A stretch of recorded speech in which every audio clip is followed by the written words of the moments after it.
darker, as they say. This fellow is Superman, is a superhero.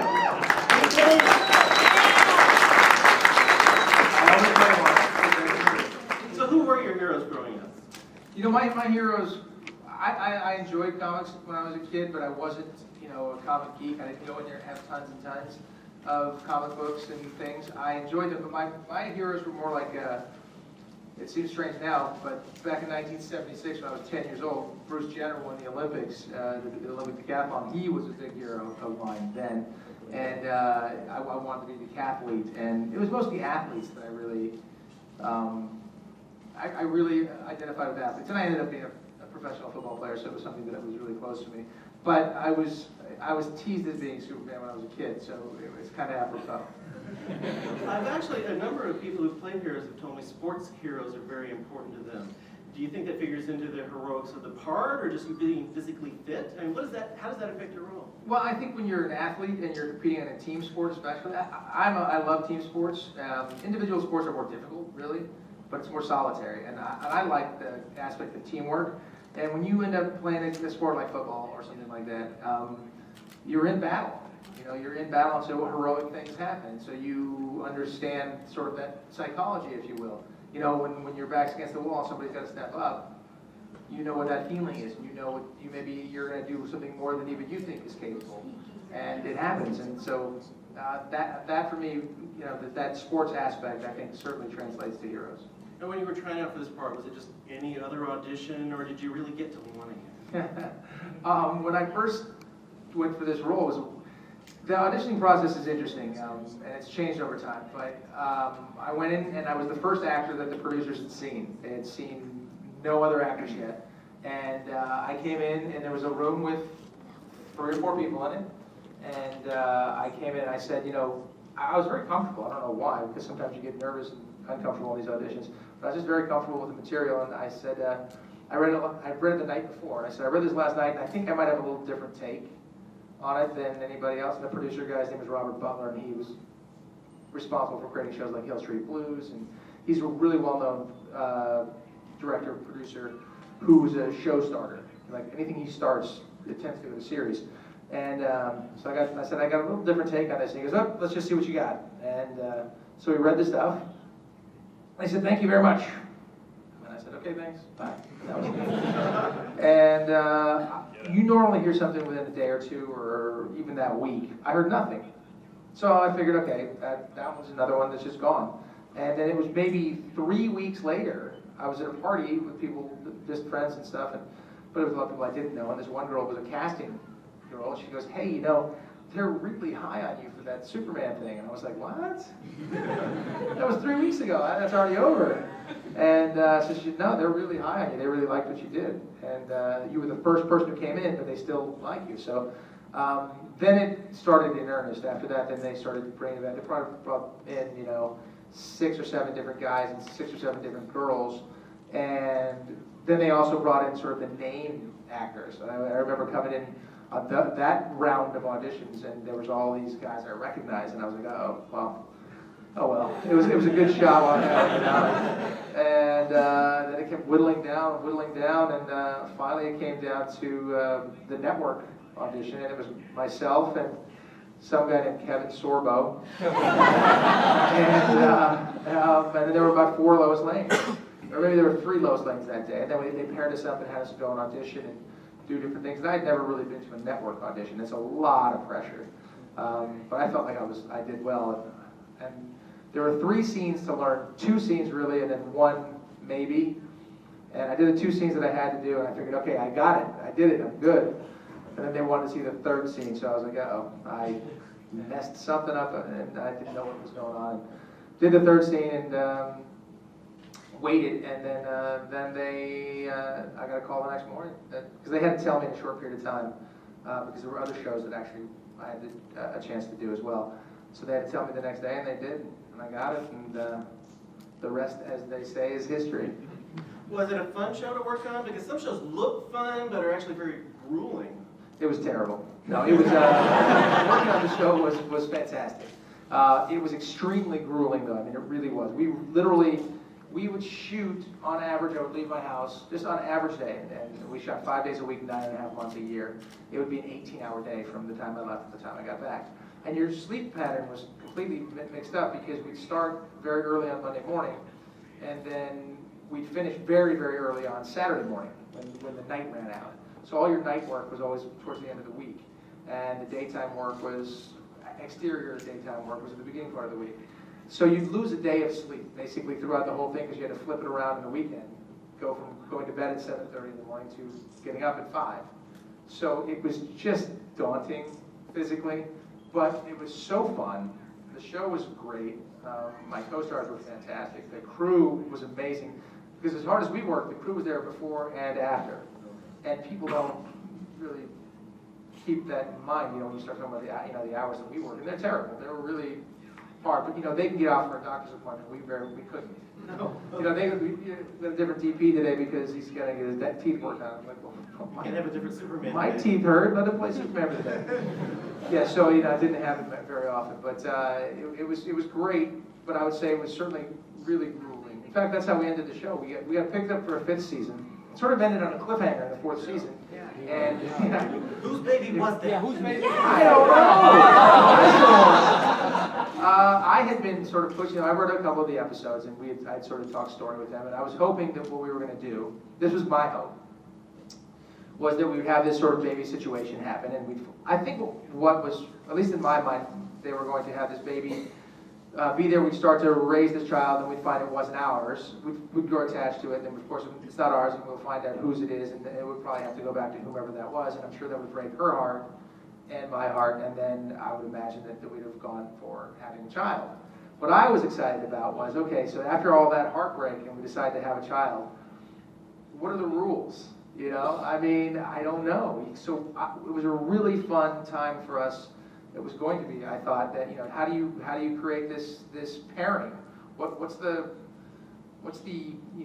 happens chemically? I don't know. He's Krypton, he's Krypton and whatever, and so on and so forth. So, she could have been pregnant for 3 episodes and then had a child. Who knows what the time frame would have been? And then how soon would that kid grow up or go into adolescence? It could have been like another 3 episodes. I mean, there's no time frame, so we could have made a lot of rules, and it could have been a lot of fun. And then we could have spun it off into Smallville, and then we had a Brooklyn at the same time. And I could have had a producing credit on that. That would have been great.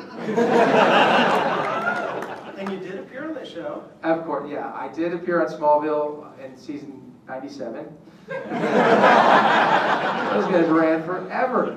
Tom Welling has gray hair. I'm kidding, he doesn't. He's a big, tall guy. He's a good dude. He's great. He's just bigger than me, so. I appeared, well, Christopher Reeve set the tone. In fact, he set the tone for me as Superman as well. I mean, I modeled my Superman character after Christopher Reeve, and I thought he played that role fantastically. Now, the Clark Kent, he did a great job. I just didn't particularly love watching Clark Kent be the mealy mouse kind of guy and pretend to be the geek. I like the George Reeves version where he was more of a substantial guy. So I was happy that I got to sort of pair those two in my portrayal of the character. Tom Welling had a whole different experience. What they did, they reinvented it, and it was great. Like I said, I should have had a producing credit for that. But when Christopher Reeve was on the show, and he did that, it set the tone. Pretty much anybody who had anything to do with the Superman lore should have been on the show, I think. I was happy and honored to have done it. Terry went on to do it as well.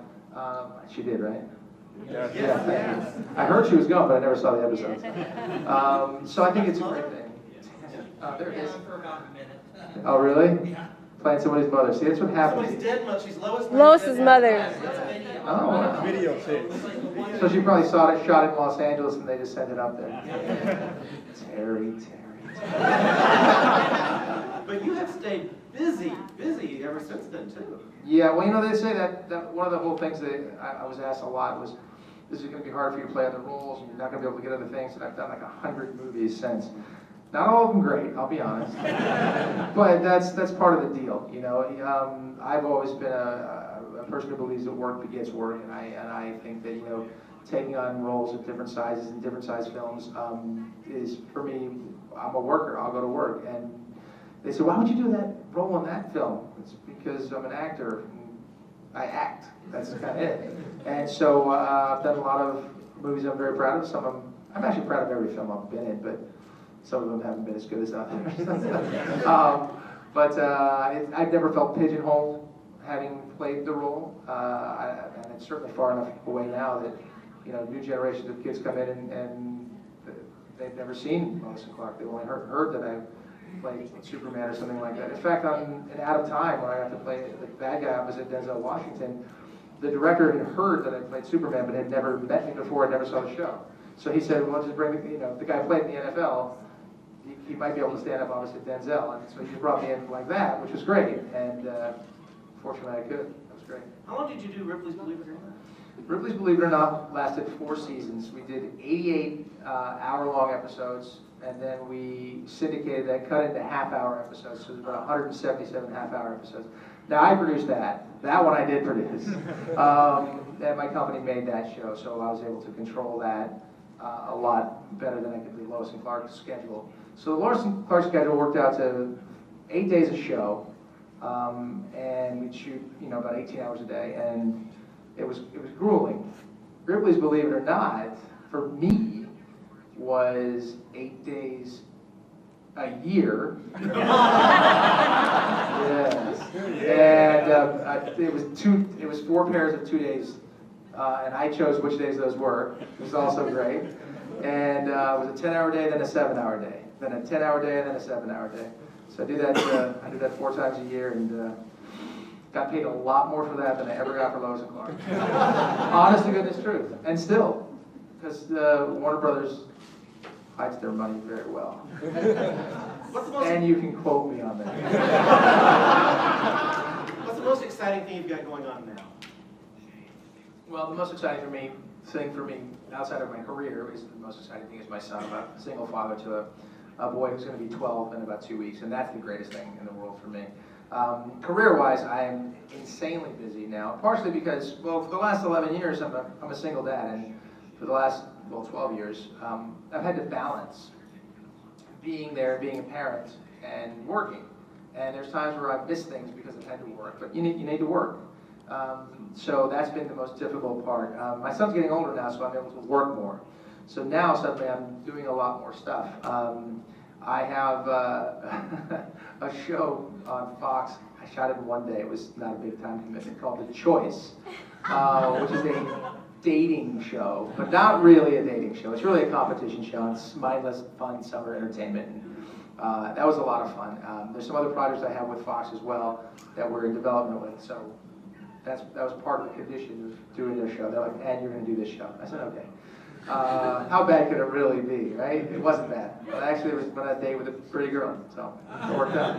So, one more for me. Y'all can start lining up at the microphone. A few of you might have questions. But also, there's on the 16th of this month is a show called, for Hallmark, called Operation Cupcake, which is a very cute Hallmark movie. Christy Swanson, who's here, plays my wife in it. I'll tell you what, she played Buffy, and that was great, and she's fantastic. But this girl is such a fantastic co-star, and would even days where she didn't have to work, she cooked and brought stuff for the crew. I mean, you're like, are you serious? I didn't even try to compete with that. By the way, I was like, okay, Christy takes the crown, she's the crown, and I'll just, I'll be here hanging out with you guys, and we'll cheer for Christy because she was clearly the greatest thing ever. So the movie turned out real well. It's a very cute family film, and so on the 16th of June, if you catch that, that'd be good too. Yeah. I see we have Darth Vader and Robin right there. Outstanding. What's happening, Darth? What was your favorite episode of Lois and Clark you played in? Well, I wrote a couple episodes, and I would like to say those were my favorite, but then I would be lying. I won't do that. I really did enjoy those very much, but I think my favorite episode, when I look back on it, was maybe the proposal, when Clark proposed to Lois, and it was sort of a cliffhanger at the end, and she says, "Who's asking, Clark or Superman?" Best So I think that was best line in the whole series. That one Really was. Yeah, I thought it was big. Thank you. My pleasure. Thank you, Darth, for not choking me.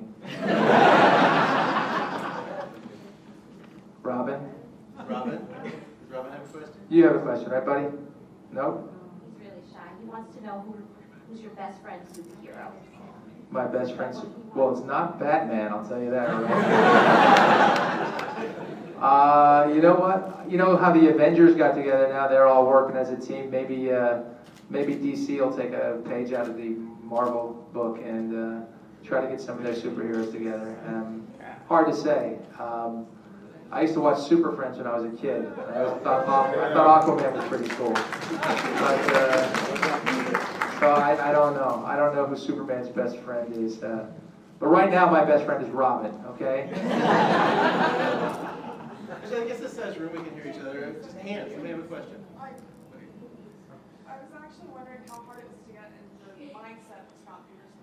Like, How hard to get into the mindset of Scott Peterson. Yeah. it was creepy how well you did it. Scott Peterson, yeah, I played him in the, I forget what they called it, The Perfect Husband, which was an ironic title. You know, I actually turned that role down about 3 or 4 times, and they kept coming back to me. They kept handing me more each time, too. It was interesting. But I really didn't want to do it. I thought the role was good, and I thought that the film was well written, but I just was like, do I really want to be associated with this guy? Yeah.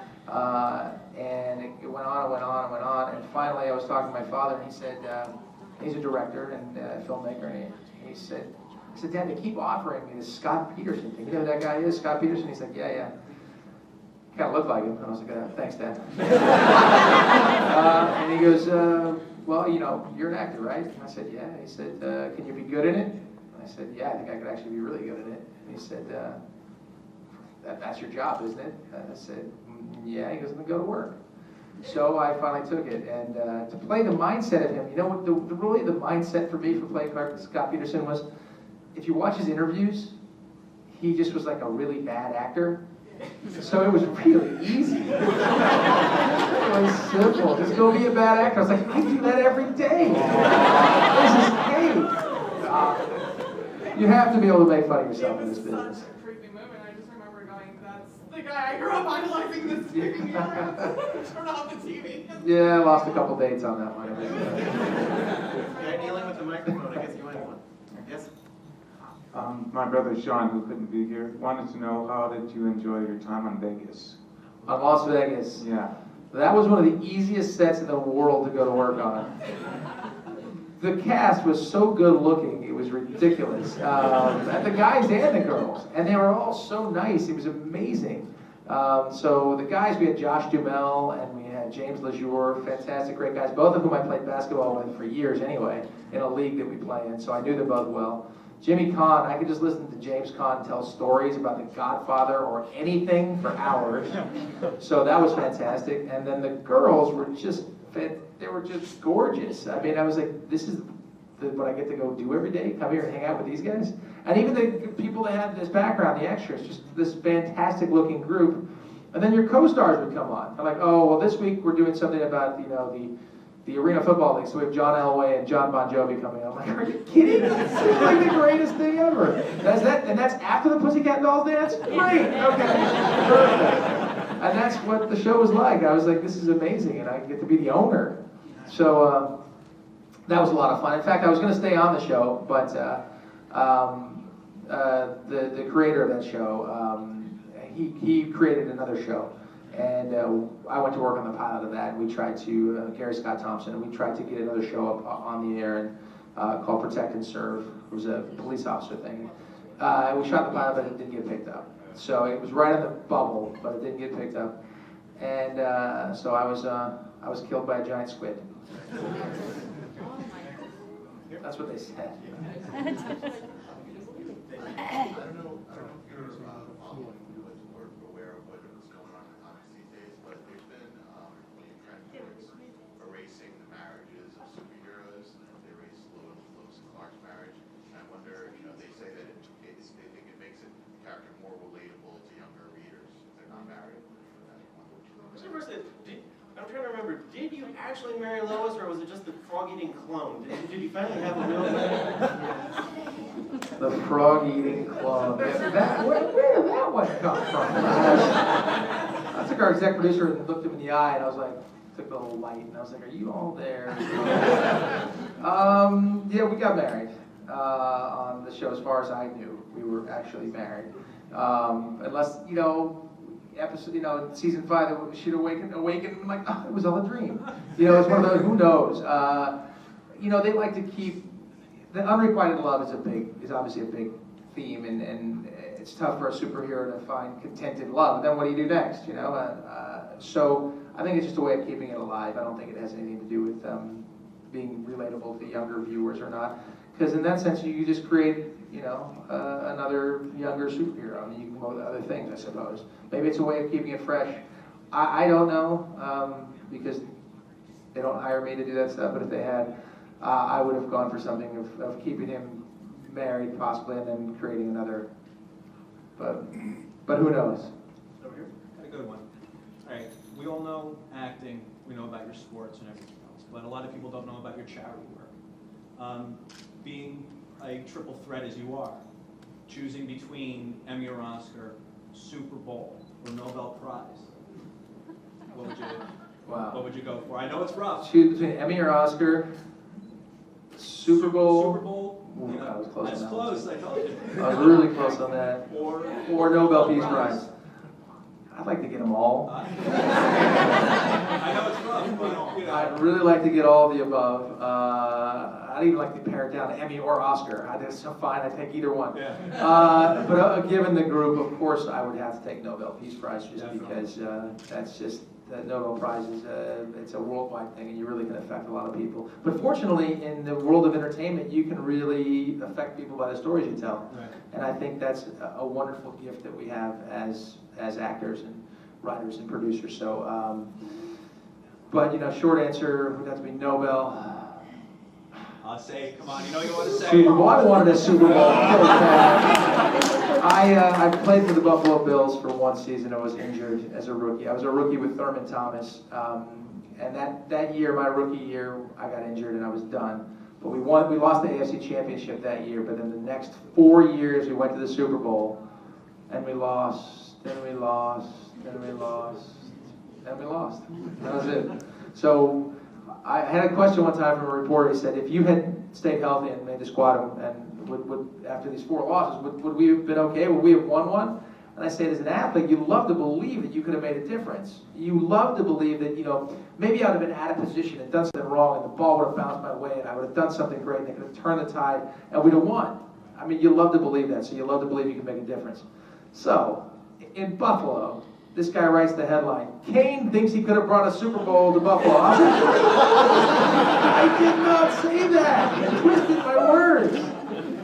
But, yeah, I could have got a Super Bowl for sure. You talk your charitable work. What charity work have you been involved with? I do a ton of different charity work. My father had cancer a few years back, so I do a lot of things with cancer. I do anything I can, basically, to help kids. And I will do anything I can to help our men and women in uniform. I'm a huge supporter of our military, and I've been over to Iraq and visited the troops out there and thanked them for their service, and I thank them any place I go. And I'm hopefully doing this project with NBC. I'm actually doing the project with NBC, and they're hopefully involved. It starts Monday, actually, and it's a big thing dealing with the troops, and it'll air after the Olympics. It's a fantastic piece that I'm really proud to be a part of. But I travel the world and I get to see what it's like to live in countries that are not free, where you don't have the freedom of expression, you don't have the freedom of the press. It's amazing to be able to live here in the United States with the freedoms that we have, and so much of that is attributable to the rule of law, which we live under, and the men and women who can make that happen. So, law enforcement and the military, I just have great respect for them. If you had choice, which actor or actress that recently passed on the work with? Ooh, wow. Which actor or actress that has passed? Yeah. What do you like to work with? Recently, or just in general? So hard to say. Which is amazing is a lot of actors and actresses that I have worked with have passed, and it's amazing to see them go. Gee, that's a tough question. Not something you think about every day, that's for sure. I would have really loved to have been able to work with Christopher Reeve, obviously. I would have loved to have met him. And when he was alive, I wish I had taken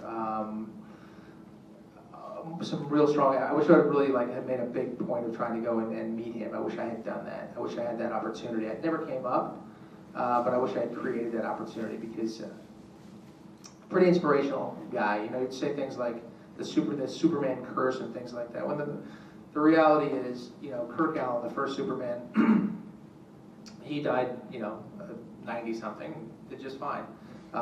George Reeve, obviously there were some issues going on there. Who knows how that went down and what that story was. But Christopher Reeve, they'd say it's a tragedy. It is tragic what happened to him, but it's also an incredible story of triumph. And I would argue that it was a much more inspirational story than it was a tragic story. So maybe it would have been Christopher Reeve. Blue shirt. Yeah. When you were acting as Superman or as Clark Kent, were you, which mindset did you go for? Did you go for Clark Kent as Superman or Superman acting as Clark Kent? Definitely Clark Kent acting as Superman. That's a very good question, but yeah, there's no question. And that's opposite from the way it used to be. Christopher Reeve played it really as Superman acting like Clark Kent, and we did the opposite. In fact, the whole suit and everything in Lois and Clark, his mom made it for him.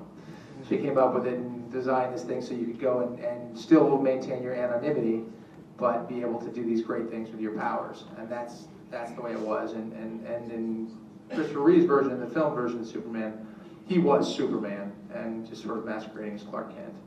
And so we were the opposite. Yellow shirt. So my question is, what's the role that you regret that got away? Like a role you turned down and it turned out to be amazing? That's a great question because you look back at history of some of the guys, and what happens is, and it happened more often before than it does now, because producers are more willing to help work it out for the actors. Things like, Pierce Brosnan, when he was doing Remington Steele, couldn't go play James Bond. And then you hear stories like, Grease, the original Grease. You know who they offered Grease to first? It wasn't supposed to be John Travolta and Olivia Newton-John. It was going to be Henry Winkler and Susan Day. Think about that one. Okay. I never really had a situation where that came up. I just knew that I was locked in with Lois and Clark, and I couldn't take another role outside of that. But I never really had one of those that got away. Harrison Ford, getting Indiana Jones. Apparently, he wasn't the first choice for that. Somebody else was. Richard Dreyfuss was a choice. For Indiana Jones. Can you imagine Richard Dreyfuss as Indiana Jones? Tom Selleck, I can kind of see, but Tom Richard Selleck. Dreyfuss. Richard. I mean, I like Richard Dreyfuss, but that was pretty good. That was great. Yeah. Toward the back. We've been calling on people toward the front. No, they're not interested. All right, we had a hand here. Yes, Green. How was it filming my favorite scene in Rat Race where Amy Smart kind of kicked your, Kicked my, yeah. Rat Race. Filming Rat Race was a lot of fun because literally, say I had 100 shots, 95 of them had a helicopter in them. So it was always like, okay, we're ready to do this, it'll be fun, okay, and cue the helicopter. I'm always like, geez, every time. There'd be a helicopter flying across. It was silly, it was a couple days, it was a lot of fun. It's one of those things, again, if actors do get pigeonholed, and I've never really been pigeonholed, because I'll try kind of anything, and a small role like that in a funny film, doing that kind of big comedy was fun. She zipped me, she rolled the window up on me and then sent me flying. It was really fun. I actually fell off there's a process trailer we were on, and I fell. And I injured myself, but I was okay. But the show was fun, and shooting that was fun, and you see how much fun. It's great to be able to see the different sets, here's this $50 million movie with helicopters and big stunts and big things and over-the-top funny stuff. And at the end of the day, though, it doesn't matter if it's that or a $20 student movie, you end up with a couple actors and a camera, and that's the amazing thing. If it's one, you can answer in about 15 seconds. Sure. Between you and Terry Hatcher, which one of you are more guilty? of having that not so fresh breath moment?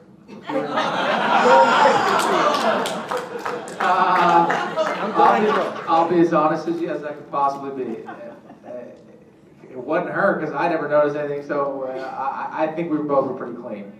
I think we were good. I think we were good all the time because it wasn't like it was a surprise. It wasn't like good morning and shoot this love scene. It's like we knew it was coming. So you prepared. Get ready. All right. If you didn't get to ask a question or just want to say hi, where are you downstairs? Where's your booth? I don't know the answer to that Go question. hunting. He's in it. I'm next to Stan Lee. You know who that guy is, right? That's not my concern. 621. Was it 621? Thank you. There we go. Yes, sir, Darth Vader, because they don't... My cousin wants to know, on your Superman costume, why did you keep changing the S? He says it was big and small, big and They changed the, that's completely beyond my control, Mr. Baker. They'll experiment with the costume for different characters and different people, and that was the producer's choice, wasn't mine. Okay, questions began and ended with Darth Vader. Good job, Darth. And thank you very much.